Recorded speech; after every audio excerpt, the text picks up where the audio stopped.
স্থানগুলিতে অরক্ষিত। এই যে কিছুদিন আগে এখানে মায়ের মুকুট চুরি হয়েছে, এটা শুধু মায়ের মুকুট চুরি হয়নি, এটা সনাতনীদের বাঙালি ঐতিহ্যের এবং এই বাংলাদেশের সম্মান বা মর্যাদার চুরি হয়েছে।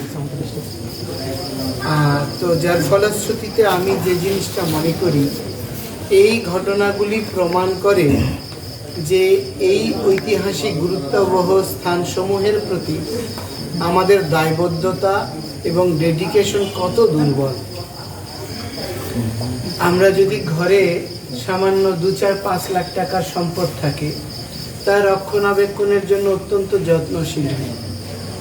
বাংলাদেশে যত সাম্প্রদায়িক নিপীড়নে বিভিন্ন মঠ মন্দির ক্ষতিগ্রস্ত হয়েছে, দেখবেন সেই সময় যারা ধনশালী মধ্যবিত্তরা রয়েছে, সবাই তাদের সম্পদগুলো সুরক্ষার জন্য বেশি যত্নবান হয়। কিন্তু সবাই যদি সেই সময় নিজের সম্পদ রক্ষা না করে, নিজেদের মর্যাদা বা ঐতিহ্যের প্রতিকৃতি এই পবিত্র পীঠগুলো রক্ষা করার জন্য এগিয়ে আসতো, তাহলে আমাদের পীঠস্থানগুলো হারাতো না। আর সেই ঐতিহ্যের সঙ্গে আমরাও সাহস, বলা, দৃঢ় শক্তি নিয়ে আমরা বেঁচে থাকতাম। আমি আসার সময় কুশল স্যারের শ্রীমুখে শুনছিলাম যে যখন মানসিংহ এসেছিলেন, মায়ের শ্রীবিগ্রহ নিয়ে গিয়েছিলেন এবং জয়পুরে, ভারতে, রাজস্থানে ওনার মহলেই মায়ের শ্রীমন্দির স্থাপন করেছিলেন। তো তারপর থেকে মহারাজ প্রতাপাদিত্যের ক্ষমতা এবং শক্তি দুটোই দুর্বল হয়েছে।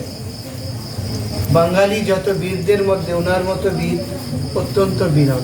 তো ঠিক সেই রকম প্রতিটি ঘরে আমরা 4-5 ভাই, 3 ভাই, 2 ভাই এরকম পরিবার রয়েছে।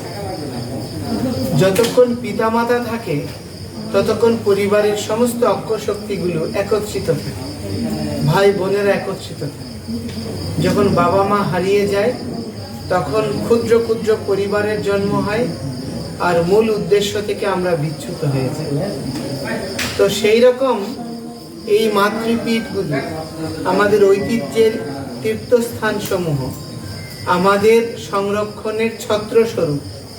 মাথার উপর যদি ছাতা না থাকে, ঝড়, বৃষ্টি, রোদ আমাদেরকে কি করবে? সহসাই কাবু করবে।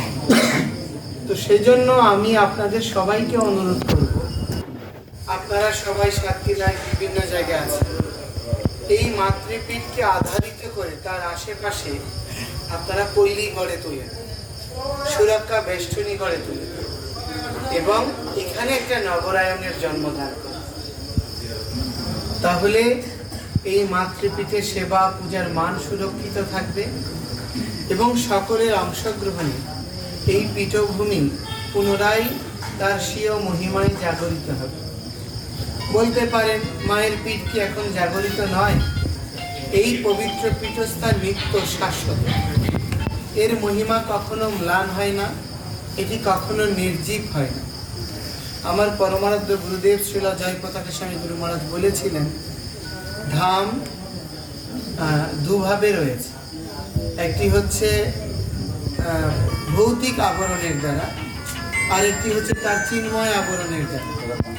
স্বামী বিবেকানন্দজি বলেছিলেন, বহুরূপে সম্মুখে তুমি কোথায় খুঁজিছ ঈশ্বর, জীব প্রেম করে যেজন সেইজন সেবিছে ঈশ্বর। এই বাণীটি আপনারা সবাই জানেন।